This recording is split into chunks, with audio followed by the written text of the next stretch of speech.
دل صاف کیسے ہوگا, دل نرم کیسے ہوگا؟ آئیے آج اس کا نسخہ بھی لے لیجیے, اور وہ بھی انشاءاللہ حدیث پاک سے ہی پیش کروں گا. اللہ کے نبی علیہ الصلوۃ والسلام فرماتے ہیں کہ بے شک جیسے لوہے پر زنگ چڑھتا ہے ایسے ہی دل بھی زنگ آلود ہو جاتے ہیں. عرض کی گئی یا رسول اللہ صلی اللہ تعالی علیہ وسلم دل کے زنگ کا علاج کیا ہے؟ ارشاد فرمایا موت کو کثرت سے یاد کرنا اور ذکر اللہ کی کثرت کرنا.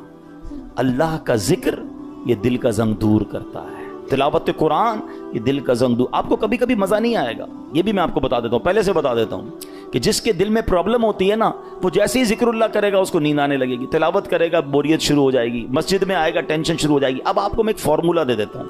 پہلے ذہن بنا لیں کہ مجھے دل صاف کرنا ہے, مجھے گناہوں کا یہ زنگ اتارنا ہے, مجھے اللہ کی معرفت اپنے دل میں چاہیے. تو اب حل کیا ہوگا؟ اب اس کو دنیا کی اگزامپل سے سمجھاتا ہوں. مثال کے طور پہ کسی کو بخار ہو جائے ہیں اور کوئی وائرس لگ جائے, کھانا اچھا نہیں لگے گا, پانی اچھا نہیں لگے گا, چائے اچھی نہیں لگے گی, جوس اچھا, گھر والے بیچارے سوپ بنا کے دیں گے, نہیں کھانا ہے, منہ کڑوا ہو جاتا ہے. آپ کیا کرتے ہیں؟ اچھا نہیں لگتا پھر بھی کھاتے ہیں. آپ کو یہ پتا ہے بیک آف دا مائنڈ کہ تھوڑے دنوں کی بات ہے, بلکہ فیملی اچھی نہیں لگتی, بچے اچھے نہیں لگتے. جب بندہ بیمار ہوتا ہے تو ہم بچوں کو گھر سے تو نہیں نکال دیتے, ہمیں پتا ہے طبیعت میری خراب ہے. تھوڑے دن کے بعد جیسے ہی بیماری ہٹے گی کھانا بھی اچھا لگے گا, بچے بھی اچھے لگیں گے, ماحول سارا ٹھیک ہو جائے گا. پرابلم میرے اندر ہے, ہم کنٹینیو کھاتے ہیں. بالکل اسی طرح جب آپ کو ذکر الہی میں مزہ نہ آئے, تلاوت میں لطف نہ آئے, درود پاک میں وہ جو چاشنی ہے نہیں مل رہی, سجدوں کی لذت نہیں مل رہی, بھاگ نہیں جانا مسجد چھوڑ کے, عبادت کرنا چھوڑ نہ دیں, تسبیح رکھ مت دیجیے گا. یہ بیماری ہے جو آپ کو نہیں کرنے دے رہی, آپ کنٹینیو کرتے رہیں. ایک وقت آئے گا دل کا زنگ دور ہوگا, ہر ذکر الہی آپ کو مزہ دینے لگے گا, ہر سجدے میں آپ کو معرفت ملنے لگے گی, ہر تلاوت کا ذوق آپ کو ملتا رہے گا. آپ دعا کے لیے ہاتھ اٹھائیں گے, آپ کے آنسو بہنا شروع ہو جائیں گے, کیونکہ اس ٹائم تک آپ کو یہ کرنا پڑے گا تاکہ یہ دل کا زنگ دور ہو جائے. اور جب اللہ کے نبی نے فرما دیا ہے کہ موت کو کثرت سے یاد کرنا اور ذکر الہی دلوں کے زنگ کو دور کرتا ہے. ایک اور پرابلم یہ ہے, ہم موت بلائے بیٹھے ہیں, ہمارے سامنے جنازے اٹھ رہے ہیں, ہمارے سامنے لوگ دنیا سے جا رہے ہیں, ہم قبرستان جاتے ہیں وہاں بھی لوگ فون پہ مستی مذاق کر رہے ہوتے ہیں. ارے پہلے کا دور کیسا تھا, جب جنازہ ہوتا تھا نا, میت کے رشتہ دار کو ڈھونڈنا مشکل ہو جاتا تھا. لوگ کہتے کیسے ڈھونڈے, سارے ہی رو رہے ہیں. اور سب کیوں روتے تھے؟ ان کو میت سے اتنا پیار نہیں ہوتا تھا, سب کو اپنی موت یاد آتی تھی. وہ قبرستان دیکھ کر سمجھ جاتے تھے کہ ہم نے جانا ہے, مگر ہم موت بلائے بیٹھے ہیں. کبھی کبھی ان چیزوں کو یاد کرنا چاہیے. آگے سنیے, ایک مرتبہ ایک عورت بی بی عائشہ صدیقہ رضی اللہ تعالیٰ عنہا کی خدمت میں حاضر ہوئی, دل کی سختی کی شکایت کی. حضرت عائشہ نے فرمایا اکثری من ذکر الموت, موت کو کثرت سے یاد کرو. چند دن کے بعد وہ عورت آئی اور بی بی عائشہ کا شکریہ ادا کرتی ہیں, کہتی ہیں جب سے میں نے موت کو یاد کرنا شروع کیا یہ بات رنگ لائی ہے, میری دل کی سختی دور ہو گئی ہے. تو کاش ہمیں یاد آئے, کبھی کبھی ویسے ہی قبرستان چکر لگا لیا کریں, دعا پڑھنے چلے جائیں, اندازہ ہو کہ دیکھو کون کون چلا گیا. کسی کا بڑا محل تھا, کسی کا ڈیفنس میں بنگلہ تھا, ڈیفنس کے قبرستان ہی چلے جائیں تو ڈیفنس میں رہنے والے وہاں تدفین ہے نا. ایک اور چیز سمجھا کریں آپ, دنیا میں اور آپ ایک سیکوینس کے ذریعے آئے ہیں. پہلے میرے دادا آئے ہیں, پھر میرے والد آئے ہیں, پھر میں آیا, پھر میرے بچے آئے ہیں, پھر ان کے بچے. یہ سیکوینس ہے نا. دنیا سے جانے کی یہ سیکوینس ضروری نہیں ہے. ایسا نہیں ہو کہ دادا ہی پہلے جائیں گے, ابو ہی بعد میں جائیں گے, پھر میں جاؤں گا. نہیں, دادا دنیا میں ہوتا ہے پوتا چلا جاتا ہے, والد ہوتا ہے جوان بیٹا چلا جاتا ہے. آپ نے نہیں دیکھا قبرستان جائیں نا, 15 سال کے بچے کی بھی قبر ملے گی, 5 سال کے بچے کی قبر بھی ملے گی, 75 سال کے بوڑھے کی قبر بھی ملے گی. اٹ مینز میں بھی کبھی بھی جا سکتا ہوں. اچھا, ہم میں سے کئیوں کو قبرستان کی دعا یاد ہوگی, یہ کتنی میننگ فل دعا ہے, مگر سمجھیں تو نا کیا دعا ہے. السلام علیکم یا اہل القبور یغفر اللہ لنا ولکم وانتم سلفنا ونحن بالاثر. مشکات شریف حدیث کی دعا ہے, پیارے آقا یہ دعا کیا کرتے. معنی کیا ہے؟ السلام علیکم یا اہل القبور, اے قبر والو تم پر سلامتی ہو. پھر کیا فرمایا؟ یغفر اللہ لنا ولکم, اللہ تمہاری اور ہماری مغفرت فرمائے. مگر جو اگلا جملہ ہے نا, انتم سلفنا ونحن بالاثر, تم پہلے چلے گئے ہو, ہم بعد میں آنے والے ہیں. کاش یہ بات سمجھ آ جائے کہ میرا ٹھکانہ وہی ہے, جانا ادھر ہی ہے. کون سی ترم خانی کام آئے گی, کون سا جاہو جلال کام آئے گا, کون سے پیسے کام آئیں گے, کون سی پراپرٹی کام آئے گی, سب کچھ ادھر رہ جائے گا. اعمال کام آئیں گے. 2 گز کی قبر ہے, اربوں پتی کو بھی لٹھے کا کفن ہے, اور فٹ پاتھ پر مرنے والے کو بھی وہی کفن ہے. یہ میرا لباس ہوگا, یہ میری قبر ہوگی. تو موت کو کثرت سے یاد کرنا یہ دل کو نرم کر دیتا ہے, یہ اس دل کی سختی کو دور کرتا ہے. اللہ اکبر. اے میرے پیارے اسلامی بھائیوں, اسی طرح اللہ والوں کی جو نگاہ ہوتی ہے نا, ہاں وہ کہتے ہیں نا, یک زبانہ صحبت با اولیاء بہتر از 100 سالہ طاعت بے ریا. سینکڑوں سال کی بے ریا عبادت ایک طرف, کسی ولی کامل کی صحبت ایک طرف. اللہ والوں کی صحبت میں بیٹھے, ان کی نگاہ سے, ان کی صحبت سے دل کا زنگ اتر جاتا ہے. ہاں اسی طرح علماء کہتے ہیں اللہ والوں کی دشمنی جو ہے نا, کسی اللہ والے کی گستاخی, چاہے گناہ تھوڑا تھوڑا کر کے دل سخت کرتا ہے, یہ وہ گناہ ہے جو ڈائریکٹ دل کو سخت کر دیتا ہے, دل بالکل مردہ ہو جاتا ہے جو اللہ کے ولی سے دشمنی کرتا ہے. تو یہ حدیث بھی بتا رہی ہے, قرآن کی آیتیں بھی بتا رہی ہیں کہ دل صاف ہونا چاہیے, دل اللہ کی رحمتوں کے نزول کی جگہ ہونی چاہیے. مگر جن کے دل سخت ہو گئے ہیں وہ غور کریں. اب آئیے میرے پیارے اسلامی بھائیوں, حدیث پاک, یہ دل کی سختی سزا کتنی بڑی ہے. اللہ کے نبی علیہ الصلوۃ والسلام فرماتے, ترمذی شریف کی حدیث ہے, ان ابعد الناس من اللہ قلب القاسی. فرماتے سخت دل والا سب سے بڑھ کر اللہ سے دور ہے. Nobody talk about it. کوئی بات ہی نہیں کرتا. ارے دل سخت ہے, یہ دل نرم ہے. اگر دل سخت ہو گیا نا تو پھر اللہ سے سب سے زیادہ دور وہ ہو جائے گا. حضرت مالک بن دینار جیسی عظیم ہستی کا فرمان سنو. فرماتے بندوں کو جو سزائیں دی جاتی ہیں ان میں سب سے بڑی سزا یہ ہے کہ بندے کا دل سخت کر دیا جاتا ہے. ہائے نہ نماز میں دل لگے, نہ تلاوت میں دل لگے, نہ دعا میں آنسو بہیں ہیں, نہ ہدایت کی بات اچھی لگے. لوگ نعتیں سن کر رو رہے ہوتے ہیں اور ہم کہتے ہیں بند کرو یار, مزہ نہیں آ رہا. یعنی کوئی اچھی بات دل پر اثر نہیں کر رہی, تو چیک کرو کہ یار یہ دل سخت تو نہیں ہو گیا, دروازہ تو بند نہیں ہو گیا. یہ سب سے بڑی سزا ہے.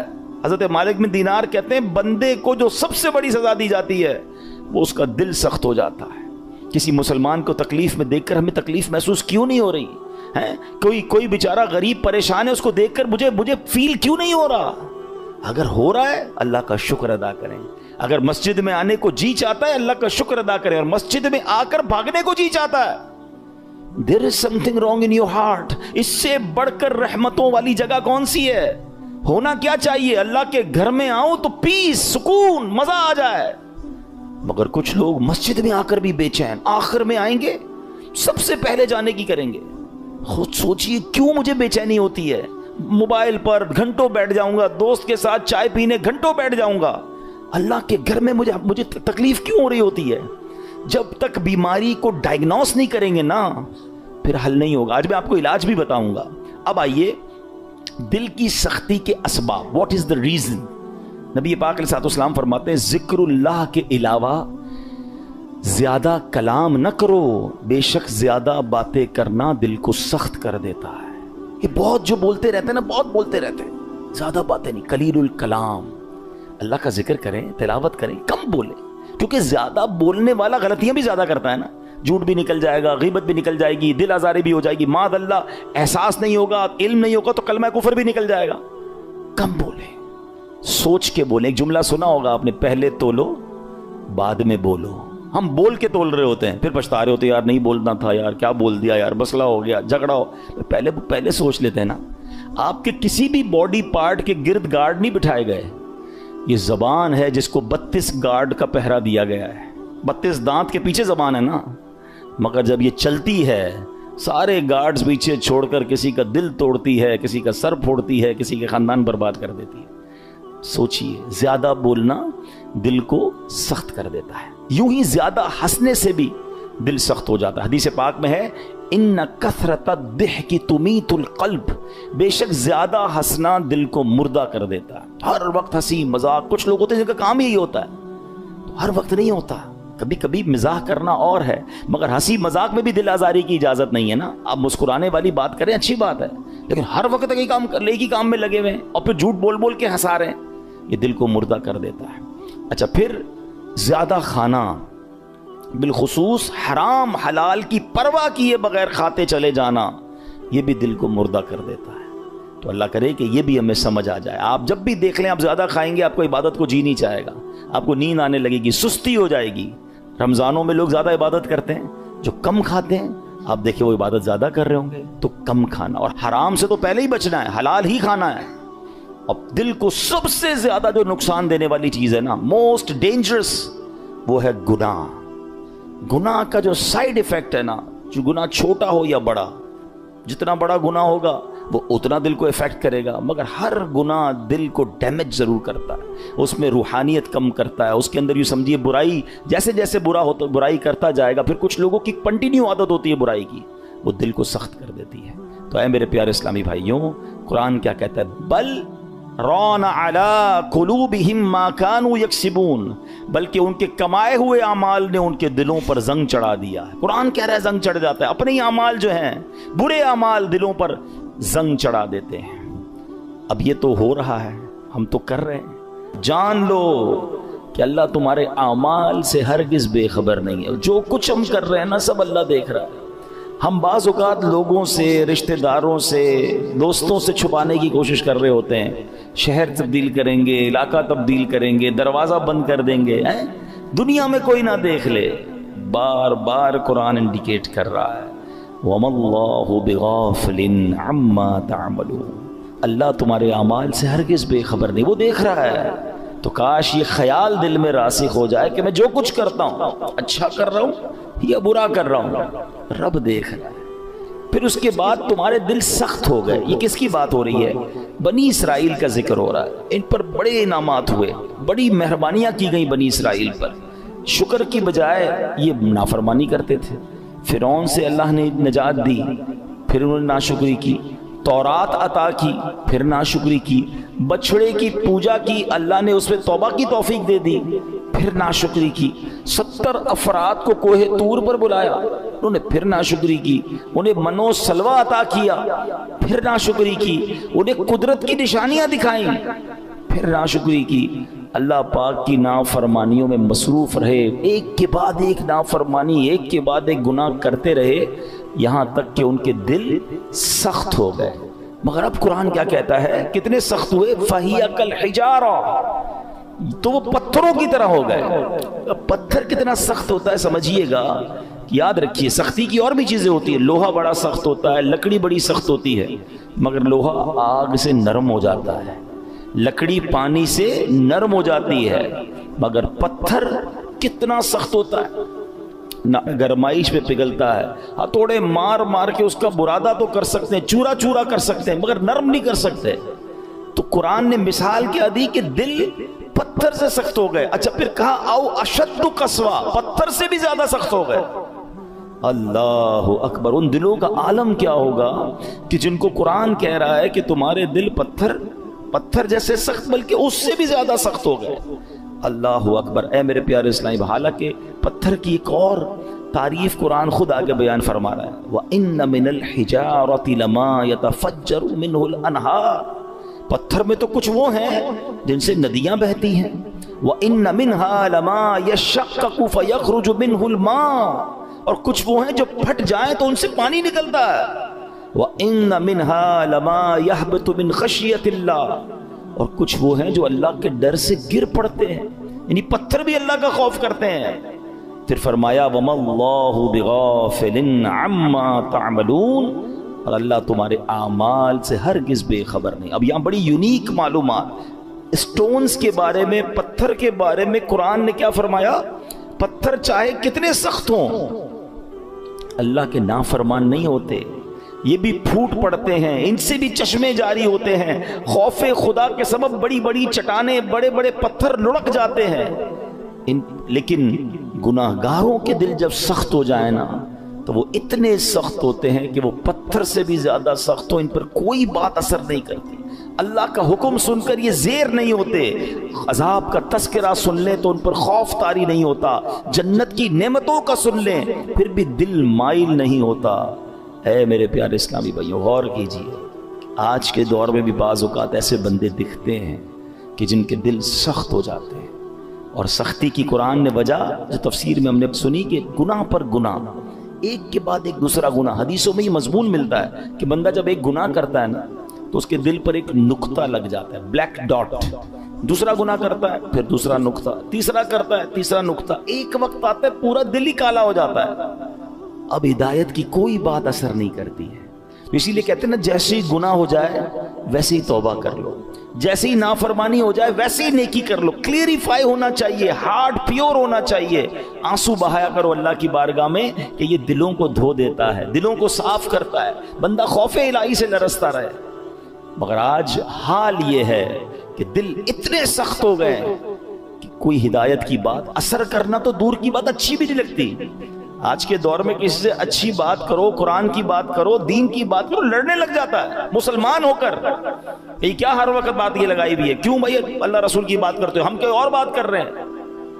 خود سوچیں، ہمیں ہر اس شخص کو سوچنا چاہیے کہیں دل سختی کی طرف تو نہیں جا رہا ہے. اچھا، اب پتھروں میں شعور ہوتا ہے، یہ بڑی عجیب بات آج ہم نے سنی، شاید بہت ساروں کے لیے نئی بات ہوگی.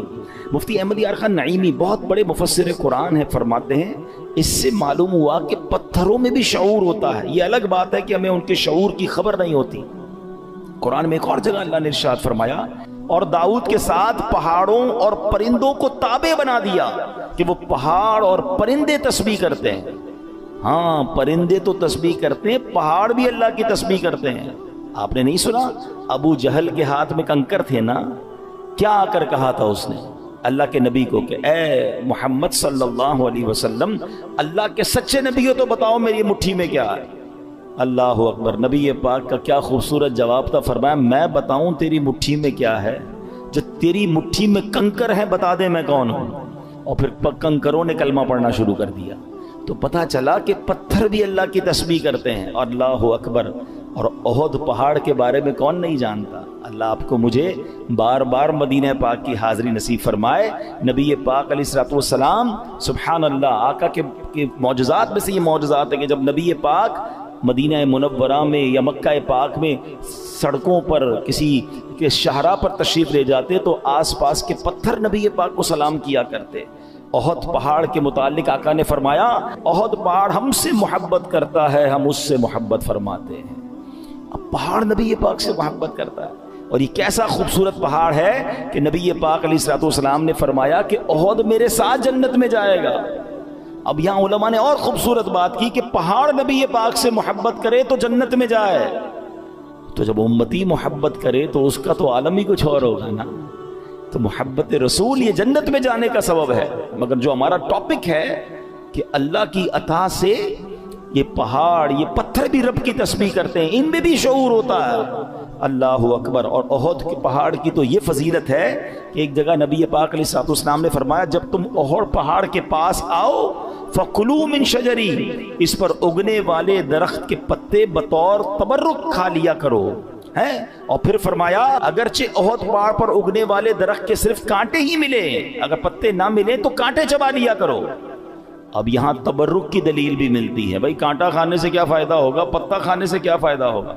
مگر چونکہ یہ جنتی پہاڑ ہے تو آقا نے فرمایا اس سے کچھ نہ کچھ کھا لیا کرو، تبرک لیا کرو. اب پہاڑ مبارک کیسے ہو گیا کہ یہ پہاڑ نبی پاک سے محبت کرنے والا ہے. تو ہم دوبارہ آتے ہیں پیارے اسلامی بھائیوں کہ ایک تو ہم نے یہ سنا قرآن کہتا ہے کہ کچھ پہاڑ پھٹ پڑتے ہیں، کچھ میں سے نہریں جاری ہوتی ہیں، کچھ سے پانی جاری ہوتی ہے، کچھ خوف خدا سے گر پڑتے ہیں. ایک بار امام ابو القاسم کشیری رحمۃ اللہ تعالی لکھتے ہیں کہ اللہ پاک کے ایک نبی کہیں سے گزر رہے تھے. آپ نے ایک چھوٹا سا پتھر دیکھا، مگر اس چھوٹے سے پتھر سے مسلسل پانی بہ رہا تھا. آپ بڑے حیران ہوئے. اللہ پاک نے اس پتھر کو بولنے کی طاقت عطا فرمائی اور پتھر کہتا ہے کہ اے اللہ پاک کے نبی، جب سے میں نے سنا ہے معلوم ہوا ہے کہ جہنم کا ایندھن آدمی اور پتھر ہیں. قرآن کہتا ہے نا، اے ایمان والو اپنے آپ کو اپنے گھر والوں کو جہنم کی آگ سے بچاؤ جس کا ایندھن آدمی اور پتھر ہے. تو ہم آدمیوں پر تو پتہ نہیں اثر ہوا نہیں ہوا، وہ پتھر کہتا ہے جب سے مجھے معلوم ہوا ہے کہ جہنم میں پتھر ڈالے جائیں گے جب سے میں رو رہا ہوں، جب سے خوف خدا کی حالت سے میری حالت بری ہے. اور یہ جو میرے اندر سے آپ پانی نکلتا دیکھ رہے ہیں یہ خوف خدا کے باعث ہے. آپ اللہ کے نبی تھے، آپ نے اللہ کی بارگاہ میں دعا کی اور اللہ پاک نے یا اللہ اس پتھر کو جہنم سے محفوظ فرما دے. دعا قبول ہو گئی. آپ چلے گئے کہیں، واپس آئے تو پھر اس پتھر سے پانی نکل رہا تھا. تو تو آپ نے کہا کہ اب تو تمہیں جہنم سے آزادی کی خوشخبری مل گئی، پھر کیوں رو رہے ہو؟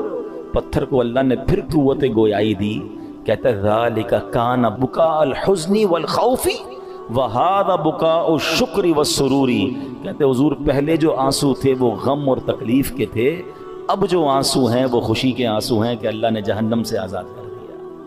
تو یہ اللہ کی مخلوقات ہیں، اللہ پاک، یہ دنیا میں ہر طرف رب کا ذکر ہو رہا ہے، یہ اشرف المخلوقات کہلانے والا ہی غافل ہو جاتا ہے، حالانکہ ہم مجھے اور آپ کو بنایا ہی اللہ کی عبادت کے لیے۔ دیکھیں نا، ہر چیز کے بارے میں ہم یہ جاننے کی کوشش کرتے ہیں what is the reason of the creation. Mobile کیوں بنا ہے؟ بات کرنے کے لیے بنا ہے۔ اگر اس میں بات کرنے کی صلاحیت ختم ہو جائے، کوئی فنکشن نہ چلے، کیا کریں گے؟ موبائل کا گاربیج کر دیں گے نا۔ پین کیوں چلتا ہے؟ پین کیوں بنا؟ لکھنے کے لیے، لکھنا ہی نہ، انک ختم ہو جائے، آپ کیا کرتے ہو؟ پھر بھی لگاتے ہو، پھینک دیتے ہیں۔ جو چیز جس لیے بنائی گئی اگر وہ کام نہ کرے تو اسے ڈسپوز کر دیا جاتا ہے۔ ہمیں کیوں بنایا گیا ہے؟ کبھی سوچا آپ نے؟ قرآن بتائے گا نا، ہمیں بنایا اللہ نے، تو اللہ ہی فرمائے گا نا کیوں بنایا، واٹ از دا ریزن۔ قرآن میں رب فرماتا ہے وما خلقت الجن والانس الا لیعبدون، ہم نے نہیں بنایا انسان اور جنات کو، بس دیر از اونلی ون ریزن، الا لیعبدون، ہم نے اپنی عبادت کے لیے بنایا ہے۔ یعنی میں اور آپ بنے اللہ کی عبادت کے لیے، کام کچھ اور کر رہے ہیں۔ نمازیں ہماری قضا ہو رہی ہیں، روزے بہت بڑی تعداد میں لوگ نہیں رکھ رہے، اللہ کی عبادت سے دور، حالانکہ بنایا اس لیے گیا ہے۔ اور یہ پتھر کا واقعہ آپ نے سنا کہ یہ اس لیے رو رہا ہے کہ کہیں جہنم میں ڈال نہ دیا جائے۔ کبھی ہمارے آنسو بہے، کبھی ہمیں یہ خیال آیا کہ کہیں مجھے جہنم میں نہ ڈال دیا جائے، کہیں مجھے ایندھن نہ بنا دیا جائے جہنم کا۔ اللہ اکبر۔ اب آئیے بیان میں، جیسے میں نے شروع میں کہا کہ ایک بیماری کا ذکر ہوگا، اللہ اس بیماری سے بچائے، اور وہ بیماری ہے دل کی سختی۔ کیا کہا قرآن نے؟ ثم قست قلوبکم من بعد ذلک فہی کالحجارۃ او اشد قسوا، پھر اس کے بعد تمہارے دل سخت ہو گئے تو وہ پتھروں کی طرح ہیں، بلکہ ان سے بھی زیادہ ہیں۔ اب دل کتنا اہمیت، کتنا امپورٹنٹ پارٹ ہے ہماری باڈی کا۔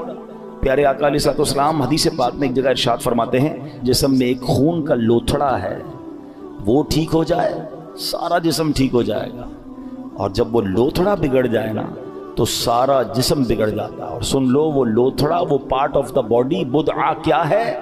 وہ قلب ہے، وہ دل ہے۔